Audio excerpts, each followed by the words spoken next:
Hello, YouTube. All right. Since so many people were questioning or had questions about the status of my house, I thought I'd do a really quick update video to let you know what's going on. As you can see, we've been doing a lot of trimming around the house, trimming trees and bushes and stuff. This area was full of snake plants and all sorts of trees. They used to come all the way out to the road. I don't know if you guys saw older pictures of the house, but there were, like, the snake plants and stuff used to come all the way out to here. But we've been cutting all this just to get rid of all the overgrowth. We'll probably end up getting rid of both of these palm trees as well. I kind of want to keep this, but maybe we'll keep it. I don't know. Meanwhile, as far as the house itself, the yellow paint is holding up pretty well.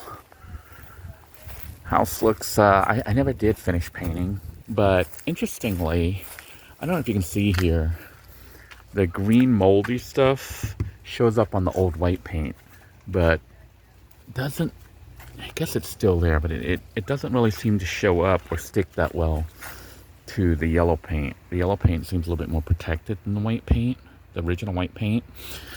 Although here you can see even the yellow paint had all that mildew and stuff had formed. So I never did finish the painting. I just kind of left it. We did put screen into all the panels. We went ahead and screened it ourselves. So now we have a usable porch. A little bit messy right now because we're working on some projects. And the garden. Started doing gardening with the pots, and had all sorts of pepper plants and stuff to tie, chili peppers, which I ate. And now we've got some onions, and that looks to me like a tomato plant. My wife's the one growing all this. She's got more of a green thumb than I do. And I don't know what that is. I think that might be potentially mango. I don't know. So we've harvested a lot of the peppers, so we've removed them. But for now, we're growing a lot of onions. It looks like a lot of tomatoes. Mostly trying to grow food, because that is something that's kind of becoming important now. And this is some, I think it's bok choy. So we basically picked up fresh produce from the grocery store, the Asian market, and have been trying to grow from that. Don't know how well that's going to work, but this is an experiment in progress. Hopefully these will grow and sprout and we can harvest it and keep reharvesting it. We're kind of learning as we do it. We're not like expert growers, but trying to grow lots of edible foods. You can see here we have bits of sugar cane. So we're trying to grow some sugar cane as well. And if I'm not mistaken, I think that's dragon fruit. So we're trying to grow dragon fruit, some more peppers. This is some new batch of Thai chili peppers that we're trying to grow. And we have some decorative plants in the back. I still haven't finished working on the shed. Haven't finished painting it or anything. But you can see the skirting that I put on using the fence panels. I know some people are saying that they would rot. They seem to be holding up pretty well. Although this looks like it's coming apart. I probably need to. Oh, that looks like that fixed that. But you can see the panels that I had put on and painted from the fence, basically fence panels, seem to be holding up. Our papaya plants, trees, are taller than me now. This is my eye level. And they have been producing papaya, but you can see leaf-wise, they don't have many leaves, and the leaves aren't too big because all the windstorms and stuff that we've been getting keep blowing the leaves off. So that may be limiting the papaya, but we've already harvested a couple to make nice papaya salad. We're growing papaya to eat. Like I said, a lot of the plants we're growing are food plants. Look at this giant one. It's like the height of the roof of the house. So the reason for growing papaya here along here was to kind of shade the house, because we wanted to control, you know, the temperature when the sun shines, like in the morning, hoping that the big leaves from the papaya will cast a shadow on the house and kind of keep it somewhat cool. See that? All sorts of papaya. So, a little papaya farm going on. But you can see the fence panels seem to be working really well. As far as over here, our pineapples, they could probably use more watering. They haven't produced anything yet. Every time we try to grow bananas, they keep dying. So we're still working on that. This pile here is actually from the rotted log that was here. If you look here, the trees are gone. We had like two weeds that became trees. You can see what's left of one of them. I think both of them actually. The two trees were here, and yeah, and there was a pile of rocks that had been buried, as well as metal scrap that had been thrown here by the previous owners. They just left a big pile of trash here. Maybe I should dig up like an older video just so you can see what it used to be like. But one of the trees, the big one there, had fallen down, had blown down from the last storm that we had. I don't know if it was a hurricane. I guess it was a hurricane. It blew it down, so I ended up cutting it. No, it was this one here. Yeah, this was the one, the big one that blew down.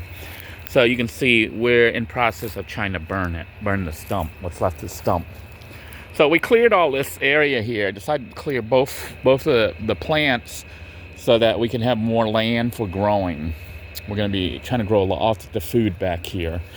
And, you know, some are going to be like fruit trees and stuff, so they'll be kind of big to replace the trees that we lost. But the stuff that we lost weren't even really supposed to be trees. I think they were weeds that, you know, that grew to become like almost like a tree.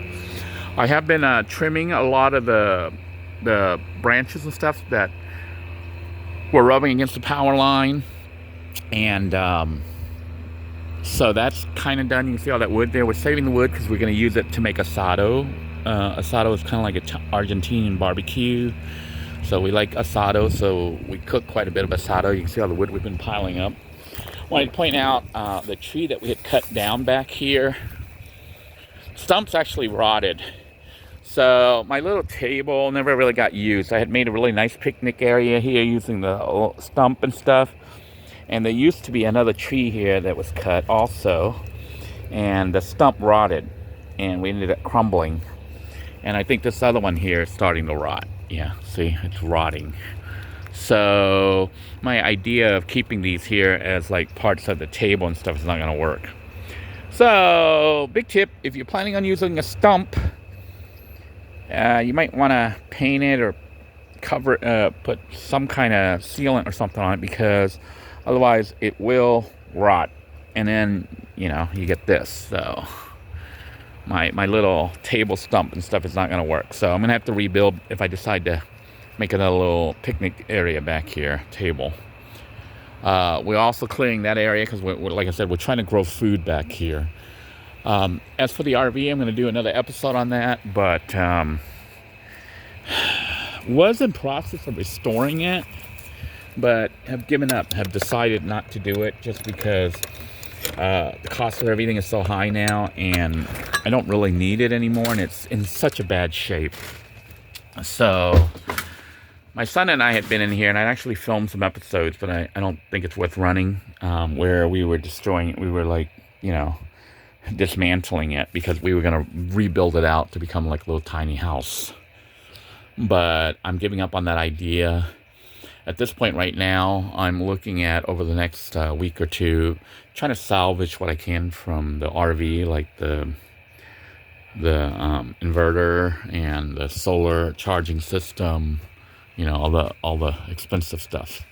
Pull all that out, and then I'm thinking of just giving away, or I might scrap, you know, if the scrapper will pay for it, have them haul this off before the neighbor As you can see, the neighbors cleared that lot next to us. And they're getting ready to put their house there, which would mean we wouldn't be able to get out. We did take the oven, the stove and oven that were here, the RV stove and oven, and now we have it inside the house. So we have a propane burner, 3-burner stove and oven that we can use inside our house. But I'm going to come here this next week or so and just try to clear out as much as I can. Thinking I might try to salvage the refrigerator, maybe the fans. This one, I don't think this one has a fan, but I think the front there does, and the bathroom has a fan. I might salvage those in the event that I decide to do a van build or a tiny house build, so I would have nice fans, venting fans. So if you guys want to see those videos, let me know, and I will go ahead and film the process of me basically salvaging. But, I got to try to figure out how I'm going to climb up and dismantle all the solar panels that are up there. I am planning on reusing the solar panels. Thinking of just using them, either maybe using them and just setting them up as a little shed roof or something, or putting them on our roof right there to make a little small solar power system, to power lights and stuff from the shed as well as the house. I'm debating if I want to just do one system on that shed, or maybe one there and one on the house. Have 2 separate systems. What do you guys think? I wasn't going to have any like full-blown systems that could do everything. I just wanted to have like a small little system with maybe like 2 batteries on it, 200 amp hours or so of power on each system. Because my battery bank, I think it's still under here, has been reduced to three batteries, and they're probably dead at this point. A lot of the batteries would die when they don't get charged, or they had dried out because I hadn't maintained them. So at this point, I'm in salvage mode. If you guys are interested in those videos as I do that work, post down below and let me know. If you have ideas on what I should do or could do, post them as well. Like I said, I'm looking at spending this next week stripping what I can from this RV and then having somebody haul it off. And I think that's about it on the updates. Some people wanted to see inside. I'll try to show you inside when I get an opportunity. Oh, speaking of food, I think these are loquats. They come from our tree here, which it's too high and could fall and break onto the house. So I'm thinking of cutting it, but I don't want to destroy the tree. But, it's an old tree, and I'm not sure if me cutting it, if it will sprout new branches out here lower, because I'd like lower branches, because the branches are a little high. I don't want it so high up there, and don't want it where it can fall and actually destroy the house. So thinking of cutting it a little bit low, like right there, and then letting it sprout this way and kind of keeping it away from the house, because loquats are I think full of vitamin C, and they're kind of delicious. Other than that, that's what's going on.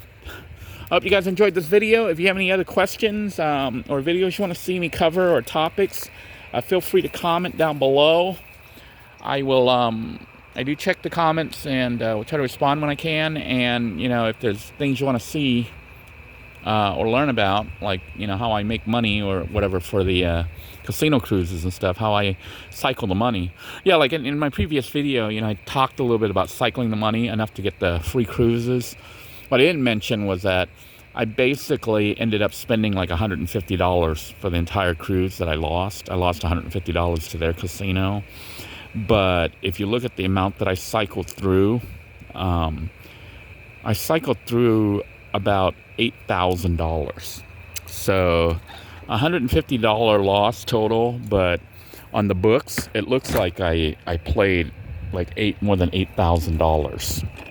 And that may be why the casino, even though I didn't go up in status, I didn't go up tier, they are sending me all the free offers. And I did it mostly from playing blackjack, and I did play some slot machines. A lot of cruisers, that do the casino program on the ships, they recommend using doing it on the slot machines, because it's tracked automatically, so there's not a miscount. They say that, you know, playing the table games like the blackjack, it doesn't get counted properly, and you could lose credit that, you know, you spent money and they didn't credit you for the points on it. But on my cruise, which was I think it was a 6-night cruise, or 5 or 6 night cruise that I went on, the first one, I spent a lot more time at the table than I did at the on the machines. So even though, you know, they might have miscounted, it was good enough. So if you want to know how much you need to make, I guess it depends on when you go, because I went, you know, just about a month or two ago, which is close to when their year ends. And they might have looked at it and figured that even though I didn't make the next tier, that I was spending enough money, you know, cycling through, that I was worth inviting back. So they've offered like all sorts of cruises, and like I said, I've been taking advantage of them, booking them. So I'm booked up on a whole bunch of cruises coming up. Until next time, everyone, take care, stay safe, and if you're looking to save money, you might want to consider growing your own food garden. You know, if you don't have access to a yard, maybe growing them in containers, even just little things. And if you do have a yard, you know, if your city or county or whatever allows it, it might not hurt to raise your own chickens, because we're looking at, once I move that RV, get that RV cleared out, we have that whole area available. Thinking of putting up a chicken coop and raising chickens. Until next time, everyone, take care, stay safe, and I want you to know that I'm thinking of each and every one of you. Have a great day, everybody. Bye-bye now.